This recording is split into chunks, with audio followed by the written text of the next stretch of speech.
Hey guys, last வீடியோவில் crypto வாலெட்ஸோட introduction பற்றி பேசியிருந்தோம். அதான் இந்த சேனலோட ஃபர்ஸ்ட் வீடியோ. அதை அப்லோட் பண்ணிவிட்டு என்னோடய ஃப்ரெண்ட்ஸ் அண்ட் ஃபேமிலிக்கு ஷேர் பண்ணியிருந்தேன். அப்போ எல்லோரும் நல்ல கமெண்ட்ஸ் தான் சொன்னாங்க. அந்த வீடியோ பார்த்துட்டு ஆல்ரெடி இன்வெஸ்ட்மெண்ட் ஃபீல்டில் உள்ள ஃப்ரெண்ட் ஒருத்தர் பேசியிருந்தார். அவர் என்ன சொன்னார்னா, ப்ரெசன்டேஷன் எல்லாமே ஓகே, பட் பிகினர்ஸ்க்கு கொஞ்சம் புரிஞ்சிக்க கஷ்டமாக தான் இருக்கும். ஏன்னா ஸ்டார்ட்லேருந்து ஒரு விஷயத்தை சொல்லி கொடுத்தா தான் அது ஒர்த்தாக இருக்கும் அப்படின்ற மாதிரி சொல்லியிருந்தார். உண்மையிலேயே அது மற்ற கமெண்ட்டை விட கொஞ்சம் டிஃப்ரெண்ட் தான். ஏன்னா என்னோடய ஃப்ரீ டைமில் தான் நான் அதை யூடியூப் வீடியோஸ் பண்ணுறேன். அப்போ எவ்வளோ எஃபிஷியண்ட்டாக என்னோடய டைமை யூஸ் பண்ண முடியுமோ அப்படி பண்ணணும்னு தான் பார்ப்பேன். ஸோ ஃபர்ஸ்ட் அந்த வீடியோ ஷூட் பண்ணதுக்கப்புறம் கண்டினியூஸாக நிறைய வீடியோ ஷூட் பண்ணிட்டேன். என்னோடய நோக்கம் காம்ப்ளெக்ஸான ஒரு டாப்பிக்கையும் புரியாதவங்களுக்கு ஈஸியாக புரிய வைக்கணும் அப்படின்றது தான். அப்படி பார்த்தா நான் ஆல்ரெடி ஷூட் பண்ணி வச்சுருக்க வீடியோஸ் எல்லாமே ரொம்ப அட்வான்ஸான டாபிக்ஸாக தான் இருக்குது. ஸோ ஸ்டார்ட்லேருந்து ஒரு டாப்பிக்கை கொண்டு போகிறது இந்த சேனலை சப்ஸ்கிரைப் பண்ணுறவங்களுக்கும் எனக்குமே ரொம்ப யூஸ்ஃபுல்லாக இருக்கும்னு நினைக்கிறேன். அந்த வகையில் இன்றைக்கி கிரிப்டோ கரன்சி பற்றி இது வரைக்கும் தெரியாத ஒரு பிகினருக்கு கூட புரிகிற மாதிரி ஒரு டீட்டெயிலான வீடியோ பண்ணலாம். ஸோ எவ்வளோ நேரம் இந்த வீடியோ இருக்குன்னு தெரியல. ஃபர்ஸ்ட், கிரிப்டோ கரன்சினா என்ன, இப்போ இது என்ன ஸ்டேஜில் இருக்குது, இதோட ஃபியூச்சர் என்னென்னு 3 பார்ட்டாக இந்த வீடியோ பிரிச்சுக்கலாம். அப்போ வீடியோ ரொம்ப லாங்காக இருந்தாலும் ஒவ்வொரு பார்ட்டாக என்னால் அப்லோட் பண்ண முடியும். நம்ம எல்லாருக்கும் கரன்சினா என்னென்னு தெரியும். அந்தந்த நாடு அவங்களோட கவர்மெண்ட் மூலமாக ஒரு கரன்சியை பிரிண்ட் பண்ணுறாங்க. ஃபர்ஸ்ட் அந்த மணி ஒரு பேங்க்கு போகுது, பேங்க் கிட்டேருந்து நம்ம கைக்கு வருது. இந்தியா, ஸ்ரீலங்கானா ருபீஸ், யூஎஸ்ஏனா டாலர்ஸ், யூகேனா பவுண்ட்ஸ், யூஏனா திரம்ஸ், இப்படி அந்தந்த நாட்டுக்கே சொந்தமான கரன்சி ஒன்று இருக்குது. இருந்தாலும் எல்லா நாட்டோட கரன்சி வேல்யூவும் சேமாக இருக்கிறது இல்லை. எப்படின்னா, எக்ஸாம்பிள் ஒரு 10 rupees கொடுத்து அதுக்கு ஈக்குவலாக ஒரு $10 வாங்க முடியுமானா முடியாது. பல காரணங்களால இது வித்தியாசப்படுது. இதைத்தான் நம்ம எக்ஸ்சேஞ்ச் ரேட்டுன்னு சொல்கிறோம். ஸோ எப்படியும் ஒரு டிரான்சாக்ஷனுக்கு ஏதோ ஒரு ஃபார்மேட்டில் டாலராவோ ருப்பியாவோ திராம்ஸாவோ ஏதோ ஒரு ஃபார்மேட்டில் கரன்சின்னு ஒன்று இருந்து தான் ஆகணும். இந்த கரன்சியோட எவல்யூஷன் எப்படி இருந்திருக்கு? ஆரம்ப காலத்தில் பண்டமாற்றம் சொல்லி ஒரு பொருள் கொடுத்து இன்னொரு பொருள் வாங்கிட்டு இருந்தாங்க. ஒருத்தர் கிட்ட இருக்க ஒரு பொருள் நமக்கு தேவைன்னா அதுக்கு ஈக்குவலான ஒரு பொருளை கொடுத்து தான் நம்ம வாங்கணும் அப்படின்ற நிலைமை இருந்துச்சு.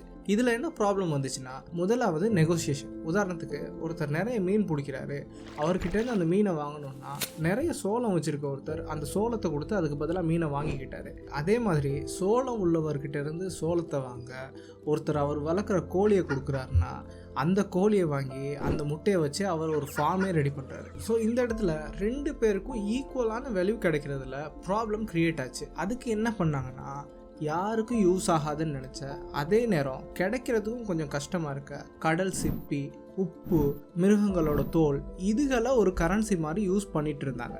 காலப்போக்கில் மெட்டல்னு ஒரு விஷயம் கண்டுபிடிச்சதுக்கப்புறம் எல்லாரும் இதுக்கு அடாப்ட் ஆகிட்டாங்க. ஏன்னா அதுக்கு முன்னாடி இவங்க யூஸ் பண்ண பாத்திரங்கள், ஆயுதம் எல்லாமே மரத்தாலேயோ இல்லாட்டி கல்லாலேயோ தான் செஞ்சுருந்துச்சு. அதனால மெட்டல் தான் ஒரு லாங் பீரியடுக்கு ஒரு கரன்சியாக இருந்துச்சு.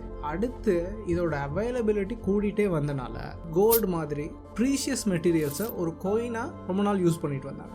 அடுத்து காலம் போக போக அந்தந்த கண்ட்ரி அவங்களுக்கே உரிய கேஷை பிரிண்ட் பண்ண ஸ்டார்ட் பண்ணாங்க. இப்போ இந்த கேஷும் நிறைய டிஜிட்டல் பேங்கிங், டிஜிட்டல் பேமெண்ட்ஸ் இப்படி போயிட்டுருக்கு. ஒரு இன்ட்ரெஸ்டிங்கான நியூஸ் என்னென்னா, உலகத்தில் உள்ள மொத்த காசில் 8% மட்டும்தான் ஃபிசிக்கல் ஃபார்மேட்டில் இருக்குது. மற்றதெல்லாம் டிஜிட்டல் ஃபார்மேட்ஸ் தான் சொல்கிறாங்க. இது எவ்வளோ தூரம் உண்மைன்னு தெரியல, பட் இதுக்கு சான்ஸ் இருக்குன்னு தான் நான் நினைக்கிறேன். இப்படி இந்த டிஜிட்டல் ஸ்டேஜில் உள்ள மணிலையும் ப்ராப்ளம் இருக்குன்னு சொல்லி உள்ளே வந்திருக்கு தான் இந்த கிரிப்டோ கரன்சிஸ். என்னென்ன ப்ராப்ளம்னு ஒவ்வொன்றா பார்க்கலாம். முதல் விஷயம், நம்மளோட பணத்தை யார் கண்ட்ரோல் பண்றா அப்படின்றது தான். குறிப்பிட்ட ஒரு கண்ட்ரியில் ஒருத்தர்கிட்ட எவ்வளோ பணம் இருக்கு, அதோட வேல்யூ என்ன, எதுவுமே நம்ம கண்ட்ரோலில் இல்லை. ஒரு கவர்மெண்ட் நினைச்சா நம்ம கையில் உள்ள பணத்தோட அளவை ஓவர் நைட்டில் கூட்டவும் முடியும், குறைக்கவும் முடியும். ஏன் வேல்யூவே இல்லைன்னு கூட சொல்ல முடியும். 2016 இந்தியாவில் நடந்த டிமானிட்டைசேஷன் இதுக்கு ஒரு நல்ல எக்ஸாம்பிள். Next, corruption.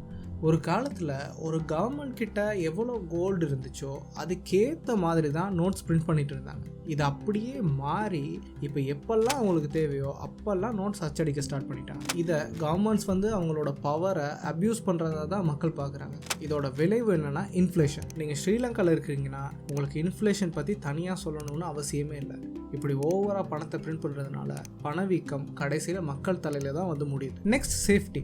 ஏன்னா குறிப்பிட்ட லிமிட்டுக்கு மேலே உள்ள ஒரு பணத்தை நம்மளோட பர்சனல் லாக்கரில் ஸ்டோர் பண்ணி வைக்கிறதோ இல்லை எங்கேயும் எடுத்துகிட்டு போகிறதோ ரொம்பவே ரிஸ்க்கான விஷயம். அந்த டைமில் நமக்கு உள்ள மெயினான ஆப்ஷன் பேங்க் தான். அதே பேங்க்ஸில் நம்ம நினச்ச மாதிரி பணத்தை டிபாசிட் பண்ணவோ இல்லை வித்ட்ரா பண்ணவோ முடியறதில்லை. ஏன்னா ஒவ்வொரு பேங்க்குக்கும் ஒவ்வொரு லிமிட்டேஷன்ஸ் இருக்குது. அதே நேரம் அந்த பணத்தை இன்னொருத்தருக்கு அனுப்புறதுனாலும் ஒரு பேங்க்கையோ இல்லை ஒரு எக்ஸ்சேஞ்சையோ மிடில் மேனாக வச்சு தான் அனுப்ப வேண்டியதாகவும் இருக்குது. நெக்ஸ்ட் கேஷ் ரிலேட்டடான ஒரு இன்வெஸ்ட்மெண்ட்னாலும் கோவிட் மாதிரி ஒரு கிரைசிஸ் டைமில் எப்படி அடி வாங்குச்சுன்னு நம்ம பார்த்துருப்போம். இப்போ நம்ம யூஸ் பண்ணுற கரன்சியில் எவ்வளோ ப்ராப்ளம் இருக்குன்னா, இதெல்லாம் இல்லாமல் ஒரு கரன்சி வேணும்னு நினச்சா என்னென்ன தேவை? யார் கண்ட்ரோலே இருக்கக்கூடாது. ஒரு தேர்ட் பார்ட்டியோட இன்ஃப்ளூயன்ஸ்னால இந்த கரன்சியோட வேல்யூ எஃபெக்ட் ஆகக்கூடாது. சேஃப்டியில் எந்த ப்ராப்ளமும் இருக்கக்கூடாது. இந்த நோக்கங்களோட உருவாக்கப்பட்டது தான் பிட்காயின், அதாவது வேர்ல்டு ஃபர்ஸ்ட் கிரிப்டோ கரன்சி. இப்படி ஒரு கரன்சியை உருவாக்குறது ஒரு ஈஸியான டாஸ்க் இல்லை, ஆல்மோஸ்ட் இம்பாசிபிள் தான். பட் பிளாக் செயின் அப்படிங்கிற கான்செப்ட் மூலமாக இதை பாசிபிள் ஆக்கியிருக்காங்க. பிளாக் செயின்னா என்னன்னு கொஞ்சம் டீட்டெயில்டாக பார்ப்போம். ஃபியூச்சரில் இது உங்களுக்கு ரொம்பவே யூஸ் ஆகும். ரொம்ப காலத்துக்கு முன்னாடி நம்மளோட கொடுக்கல் வாங்கலை எப்படி ரெஜிஸ்டர் பண்ணோம்னா ஒரு நோட்டில் மேனுவலாக எழுதிட்டு இருந்தோம். இதில் டைமிங், சேஃப்டி, கன்வீனியன்ட் இந்த பிரச்சனை நிறையவே இருந்துச்சு.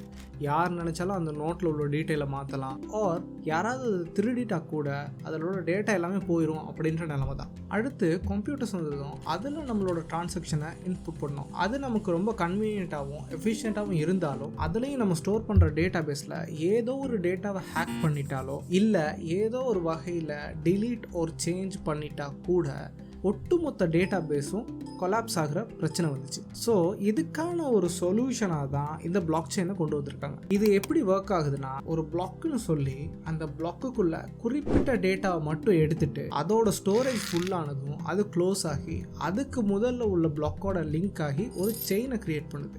இதுதான் பிளாக் செயின். நம்ம புதுசாக ஒரு டேட்டாவை இன்புட் பண்ண புதுசாக ஒரு பிளாக் கிரியேட் ஆகிறது மட்டும் இல்லாமல் குரோனாலஜிக்கல் ஆர்டரில் ஒரு செயினையும் கிரியேட் பண்ணிகிட்டே வரும். அதில் ஆல்ரெடி உள்ள எல்லா பிளாக்ஸோட டைம் லைனும் மெயின்டைன் ஆகிட்டே இருக்கும். அதுலேயும் முக்கியமாக இது ஒரு கம்ப்யூட்டரில் மட்டும் நடக்காமல் அந்த பிளாக் செயினில் கனெக்டடாக இருக்க எல்லா கம்ப்யூட்டர்லையும் ஒரே நேரத்தில் நடக்கும். எக்ஸாம்பிள், ஏன்ற ஒரு பர்சன் கிட்ட நீங்கள் ஒரு டிரான்சாக்ஷன் வச்சுருக்கீங்கன்னா உடனே அது பிளாக் செயினில் ரெஜிஸ்டர் ஆகிடும். நெக்ஸ்ட் பீன்ற பர்சன் கிட்ட நீங்கள் அதே டிரான்சாக்ஷனை வச்சுக்க ட்ரை பண்ணிங்கன்னா அந்த டிரான்சாக்ஷனை அது அலோவ் பண்ணாது. ஏன்னா நீங்கள் அந்த டிரான்சாக்ஷனை ஆல்ரெடி பிளாக் செயினில் என்டர் பண்ணிட்டீங்க. ஒருவேளை நீங்கள் மாற்றணும்னு நினச்சாலும் அந்த பிளாக் செயினில் உள்ள எல்லா கம்ப்யூட்டர்ஸ்லையும் ஒரே டைமில் மாற்ற வேண்டியிருக்கும். ஸோ டெஃபினட்டாக இது இம்பாசிபிள் டாஸ்க் தான். பார்த்தீங்கன்னா இது ஒரு பேங்க் டிரான்சாக்ஷன் மாதிரி தான் தோணும். பட் அந்த ஒரு மெயினான பாயிண்டில் தான் பிளாக் செயின் டிஃப்ரெண்ட் ஆகுது. ஏன்னா ஒரு பேங்க் நெட்வொர்க் மாதிரியோ இல்லைனா ஒரு டேட்டா பேஸ் மாதிரியோ ஒரு குறிப்பிட்ட டீம் ஒரு குறிப்பிட்ட பர்சன் ஒரு கவர்மெண்ட் இதை கண்ட்ரோல் பண்ணுறது இல்லை. அதுக்கு பதிலாக பல இடங்கள்ல இருந்து பல கம்ப்யூட்டர்ஸ் இதை கண்ட்ரோல் பண்ணுது. இதுக்கு பேர் டீசென்ட்ரலைசேஷன்னு சொல்கிறாங்க. எந்த ஒரு தனிநபராலையும் கண்ட்ரோல் பண்ண முடியாத, எந்த ஒரு கவர்மெண்ட்டுக்கு கீழேயும் இல்லாத, அதே நேரம் ரொம்பவும் பாதுகாப்பான ஒரு ஐடியா தான் இந்த பிளாக் செயின். எப்படின்னா ஹாரி பாட்டரில் நம்ம லார்ட் வால்டமோர்ட் அவரோட உயிரை 7 ஹாக்ராக்ஸை பிரித்து வச்சுருப்பார்ல, அதே மாதிரி தான். ஒரு இடத்துலேருந்து மட்டும் கண்ட்ரோல் ஆகாமல் யாருக்கும் தெரியாத பல இடங்கள்லேருந்து கண்ட்ரோல் ஆச்சுன்னா எப்படி இருக்கும், அந்த ஐடியா தான். ஸோ பிளாக் செயினோட கான்செப்ட் என்னென்னா, ஃபர்ஸ்ட் யார் கண்ட்ரோலும் இல்லை, நெக்ஸ்ட் சேஃப்டி, அடுத்து டபுள் ஸ்பெண்டிங் ப்ராப்ளம் இல்லை, அடுத்ததாக ஏதோ ஒரு கம்ப்யூட்டர் ஹேக் பண்ணிட்டா கூட ஒட்டுமொத்த டேட்டாவையும் திருடிடலாம் அப்படின்றதும் இல்லை. இப்படி ஒரு அட்வான்ஸான பிளாக் செயின் கான்செப்டை வச்சுக்கிட்டு இவ்வளோ சேஃப்டியான ஐடியாக்குள்ள ஒரு கரன்சியை கொண்டு வந்தால் எப்படி இருக்கும் அப்படின்னு யோசித்ததன் விளைவு தான் இந்த கிரிப்டோ கரன்சி. இப்போ இந்த பிட்காயினுக்கான டெஃபினிஷனை சொன்னால் ஈஸியாக உங்களுக்கு புரியும்னு நினைக்கிறேன்.